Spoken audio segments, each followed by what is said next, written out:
Okay, good evening. This is your class for diabetes.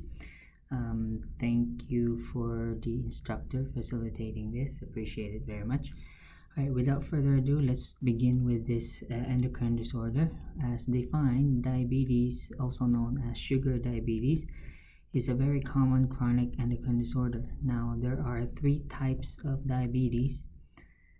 We have table 64-1, namely type 1, type 2, and we have secondary diabetes, which is right here, those resulting from other conditions that cause hyperglycemia.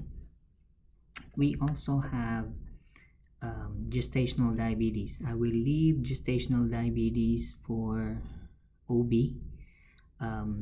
As defined, gestational diabetes develops from pregnancy. Used to be in the 80s, 90s. This type of diabetes resolves on its own usually after delivery of the child.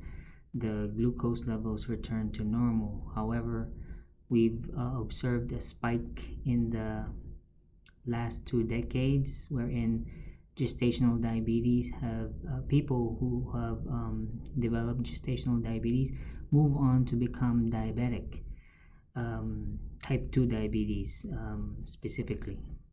We don't really know, but they are hypothesizing that it may be because of other risk factors, namely obesity, that lead to the disorder.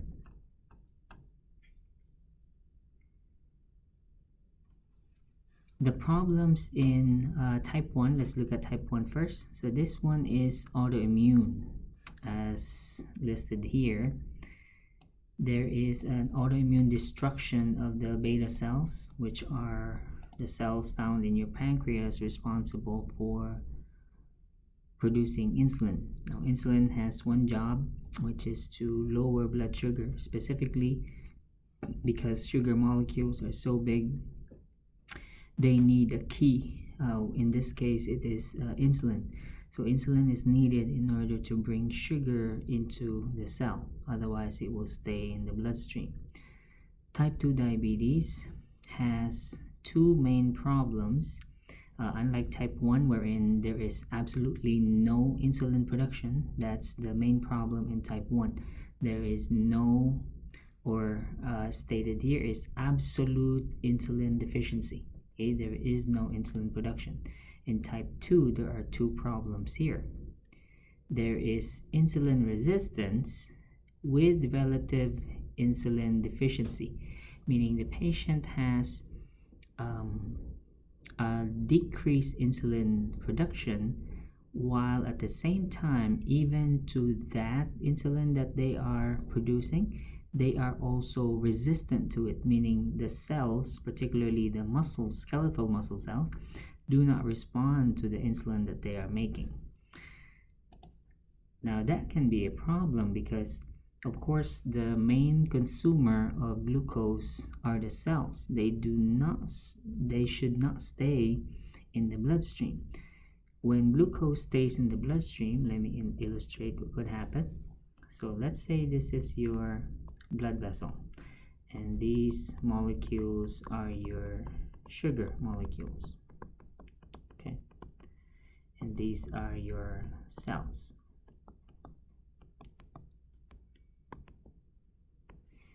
And we said the only way sugar molecules can enter the cell is by the help of insulin. So if you eat, glucose molecules are of course absorbed into the bloodstream. Now, without insulin, or in the case of type 2, wherein you have decreased insulin,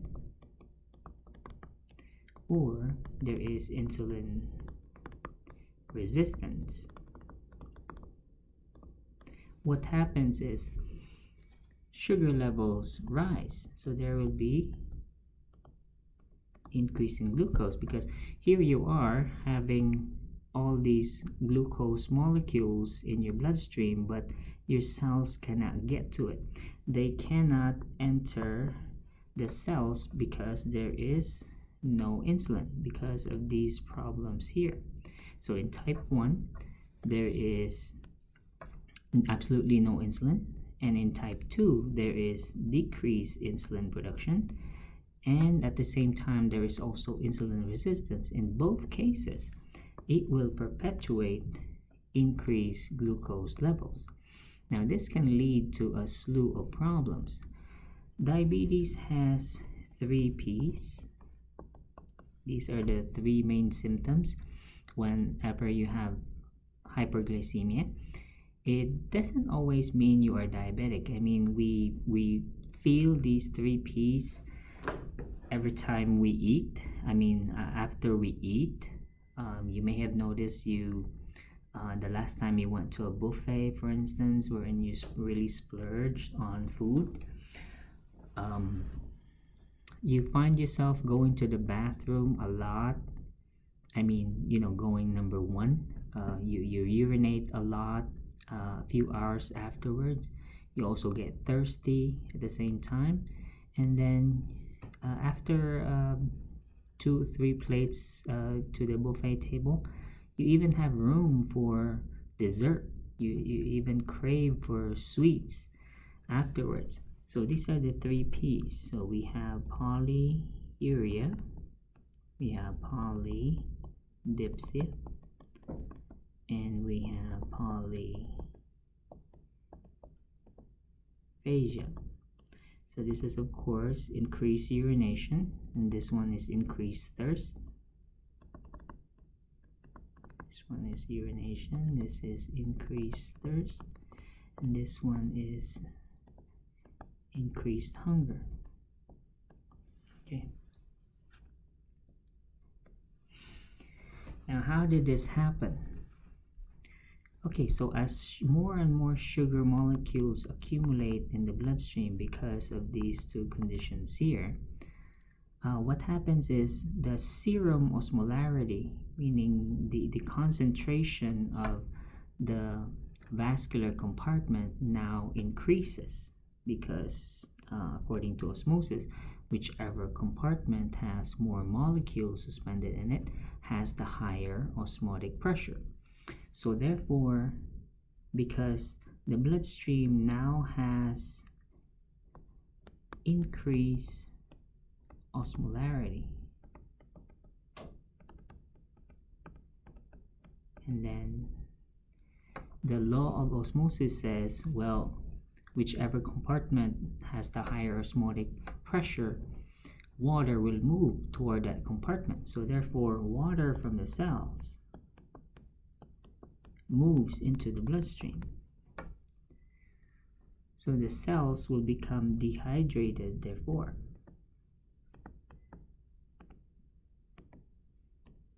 As a result. Meanwhile, the water or the blood volume increases.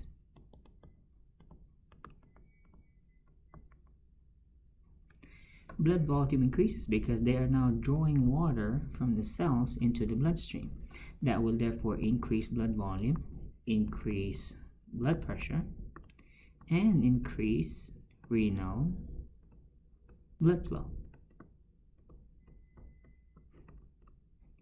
And we just learned in chapter 11 that whenever there is increased renal blood flow, then that will lead to increased urine production. Okay, if you're with me so far. Meanwhile, now, if you remember in A and P, the body has counter-regulatory mechanisms, meaning since the cells here, the cells are hungry, correct? Because the cells need sugar, but the problem really isn't the absence of sugar. There is plenty of sugar actually, but because without insulin, or if there is not enough insulin, or if there is insulin resistance, sugar cannot enter the cells. So the dehydration goes on and on. Okay. Meanwhile, because the cells still signal to the brain that, oh, I'm still hungry. Therefore, this condition here leads to the other P, which is excessive hunger. So what will the body do? The body thinks, oh, there must be no food entering the body. So let me take care of that problem. So the first thing the body will do is go after glycogen, which is our emergency sugar store. This is in the liver. Let's just say this is the liver. So glycogen will be broken down from the liver, leading to increased blood glucose. Now let's review again. Was that the problem in the first place? No, we actually had plenty of sugar already in the bloodstream. The problem is lack of insulin, or not enough, or insulin resistance. Okay, so since the body can't get to the sugar, the cells still say that they are hungry. So therefore, what will the body go after next? So now the body goes after fats, then eventually proteins, leading to, so all of these together will lead to more blood glucose in the bloodstream. But again, that wasn't the problem. The problem is lack of insulin, not enough insulin, or insulin resistance. But this becomes an unending cycle. Okay, so this becomes a vicious cycle wherein it will lead to higher and higher blood glucose. So as the patient gets more higher osmolarity here, more increased blood volume, increased renal blood flow, that will lead to more and more urination, and eventually we will get dehydrated. Then the patient now becomes really thirsty. Meanwhile, because these cells here continue to be deprived of glucose, so the body will keep the cells will keep signaling to the brain that they are hungry, and then this breakdown here of sugar is glucose production from our counter-regulatory hormones, namely the glucagon and other hormones, continue to produce blood glucose. Okay, so the problem here, let's say, if this goes on, this will eventually, of course, lead to sludging. So now, since the bloodstream has high glucose for a long time, this will lead to sludging of blood flow, meaning it will impair circulation. There will be the blood will be so thick, okay, the blood will be so viscous, leading to sludging of blood flow. Now imagine tiny circulation. So those supplying to blood flow going to the tiny capillaries in the eyes, in the nephrons of the kidneys, okay, the microscopic functional unit of the kidneys, and also in your coronary arteries, in the brain, okay, we're going to say cerebral arteries, or even your nerves. Nerves, as microscopic as they are, they still have blood flow. So all these will be damaged over time because of due to ischemia. Again, this sludging here leads to really poor blood flow. That's why you hear a lot that diabetics are slow to heal. They have very poor wound healing, and then over time, because it doesn't really matter. So let's say even if the patient who's known to be diabetic between breakfast and lunch, for instance, so let's say they do not comply with their treatment. Okay, so let's say well, the usual treatment for diabetes is diet, insulin, and exercise. Okay, so that's the acronym is DIE. So let's say they do not comply with the diet, although even if they're compliant with the insulin, so let's say they take insulin here, they take insulin here, but if they don't diet nor exercise, that means there will be a gap between meals wherein their sugars will be high, meaning they only take insulin before breakfast and then also before lunch to control it, but in between there is no proper blood sugar control because let's say a patient is non-compliant with the diet. That leads to really high blood sugar, which makes it very viscous, leads to sludging, and then for between this time here, between this period, there is damage being done to these vital organs here, okay, because of all that sludging. So you can imagine now the complications that will result from diabetes. Okay, again, the 3 P's here are as a result of hyperglycemia. So these are why the patients have increased urination here, increased thirst, and also increased hunger, all because we have no insulin, or if we have insulin, it's not enough, or even if we have very little insulin production, the body, or specifically the skeletal muscles, are resistant to insulin. So let's watch a short video demonstrating what we just discussed. Finding out you have diabetes can be scary, but don't panic. People with diabetes can live long, healthy lives. Sure, let's go over some basics. This is diabetes. Made simple. When we eat, food travels to the stomach. Food is made up of 3 basic nutrients: carbohydrates, proteins, and fats. During digestion, carbohydrates are broken down into sugar, otherwise known as glucose. Here's a quick fact. Carbohydrates include foods such as bread, rice, pasta, potatoes, fruit, milk, and yogurt. In a normal digestive process, sugar travels from the stomach, through the bloodstream, to your body's muscle and fat cells. However, sugar can't enter these cells without the help of a special hormone called insulin, which is produced by the pancreas. Insulin acts like a key, unlocking the doors to the muscle and fat cells and allowing the sugar to enter. The cells then use this sugar as fuel to provide energy for the body. When this process is functioning properly, sugar entering the bloodstream from the stomach is able to exit the bloodstream at the muscle and fat cells. In this manner, the body is able to regulate the concentration of sugar in the bloodstream. Now let's see what happens in a person with diabetes. Sugar enters the bloodstream, but one of 2 things happens. Either the pancreas does not produce a sufficient quantity of insulin to match the sugar entering the bloodstream, or the body cells do not respond to the insulin that the body is producing.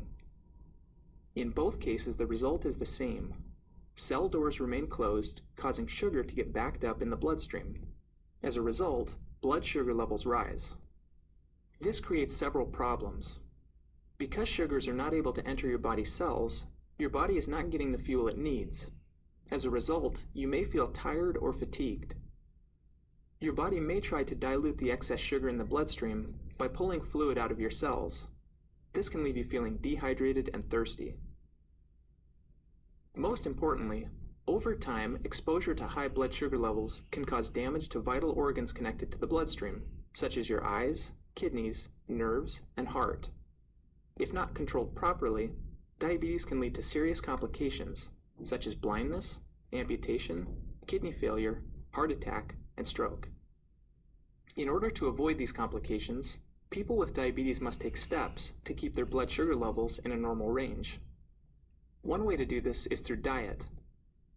By reducing the amount of carbohydrates you eat in a single meal or snack, you can regulate the amount of sugar entering the bloodstream and prevent your body's insulin supply from becoming overwhelmed. This may mean limiting high-sugar foods such as cake, pie, candy, and soda. You know which ones. Another way to regulate blood sugar is through exercise. Physical activity makes your body's muscle and fat cells more receptive to insulin. In other words, those muscle and fat cells that wouldn't open before, now they will. Finally, your doctor may prescribe oral medications to increase your supply of insulin, regulate the amount of sugar entering the bloodstream, or make your body's cells more receptive to the insulin your body is producing. In some cases, insulin shots may also be necessary. Okay, let's review. We've talked about what diabetes is, a condition where either the body does not produce enough insulin, or the body's cells are not receptive to the insulin being produced. We've seen what complications can arise from it, such as fatigue, dehydration, and damage to vital organs. Finally, we've discussed ways to manage it through diet, exercise, and medication.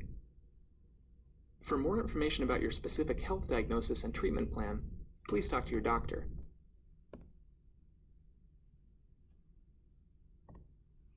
Okay, I forgot to mention that that video was only describing specifically type 2 diabetes.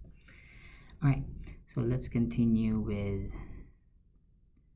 our lesson. So this part here describes what I mentioned earlier, wherein the body has counter-regulatory hormones. These are the medical terms for, let's say, for breakdown of glycogen into glucose. We call that glycogenesis. And then once you start going after fat, for instance, ketogenesis, which is the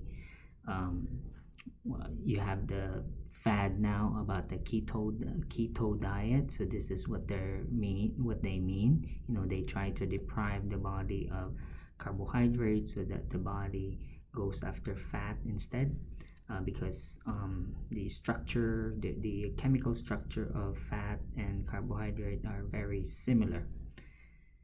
Then we have also here gluconeogenesis, which is the conversion of protein into glucose. Okay. Here are the 3 P's that I mentioned earlier. Okay, so this is the explanation for the 3 P's, why they appear when you have hyperglycemia. We will talk about Kussmaul's respiration. This will be discussed in your 5th semester. We will not finish the entire chapter 64 for 3rd semester. We will finish this in the 5th semester, particularly the 3 acute complications of diabetes, mainly hypoglycemia,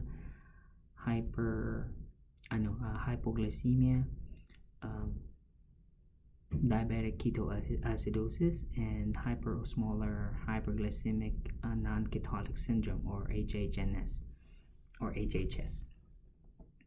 Okay. Oh, here they are. So these 3 will be discussed in your 5th semester. However, because hypoglycemia is can be encountered in clinical, we will also include just hypoglycemia management this semester, but the other 2 will be in NUR 205 in your 5th semester. We will, however, discuss the chronic complications of diabetes. Some of them I have already mentioned in my drawing earlier. So because of the chronic hyperglycemia that results for poorly controlled diabetes or non-compliant patients, for instance, they will have permanent damage to certain vital organs, as mentioned in the video also. So we have, let's go through them now. So we divide them into macro and microvascular complications. Macrovascular, there are 2. One is cardiovascular disease. So therefore diabetes will contribute greatly to cardiovascular disease, specifically coronary artery disease. The other organ is also the cerebrovascular disease, the brain, specifically. Diabetes, again, for poorly controlled diabetes, will lead to atherosclerosis because, of course, if your sugar is high, the body automatically converts excess sugar into fat. Therefore, there will be deposited not only in the liver but in your blood vessels. So that will contribute greatly to atherosclerosis. And we had just concluded atherosclerosis discussion in chapter 36. The last macrovascular complication is reduced immunity, and this is the reason here. This will lead to poor wound healing and makes the patient generally susceptible to infections because they will interfere with not only circulation, but because of you have high sugar, which will change the pH, specifically in not only in your blood but also in your genital area, for instance. And of course, bacteria like to have glucose, so that will make the patient highly susceptible for infections. Then we have the microvascular complications. They are blindness. This is what we call diabetic retinopathy, which will cause blindness eventually because it will damage circulation to the eye. I mentioned the nerves earlier. Now the nerves here we're talking about can be anywhere. So this can be peripheral neuropathy, wherein the nerves to the peripheral circulation, particularly your legs. So therefore, I already mentioned earlier that nerves do have blood flow. So here is the rationale. So both axon and its myelin sheath are damaged by reduced blood flow, therefore resulting in blocked nerve impulse transmission. Now the problem here isn't just pain that these patients will feel in their legs or sometimes in their hands, but this can lead to injury to the feet, to the toes. You looked at the diabetic ulcers in chapter 36 previously. So this will lead to those ulcers, to those injuries, because the patient can't feel anything. So when they walk, they can't tell the difference whether or not they're walking barefoot or whether they're wearing shoes. Okay, so it sometimes gets that bad. I've seen it firsthand from in my mom, and also this time with my father-in-law. They go out of the house barefoot. They didn't mean to, but because they can't feel anything. They can't feel that their slippers were already came off, okay, on the way down the stairs, for instance. The loss of sensation is quite severe, that they can't tell the difference. They can't feel the ground that they are walking on, so that will lead to injuries. So when they step on something sharp, they get a wound on their feet, their toes, and they have no idea that they have sustained an injury. And of course that will lead to now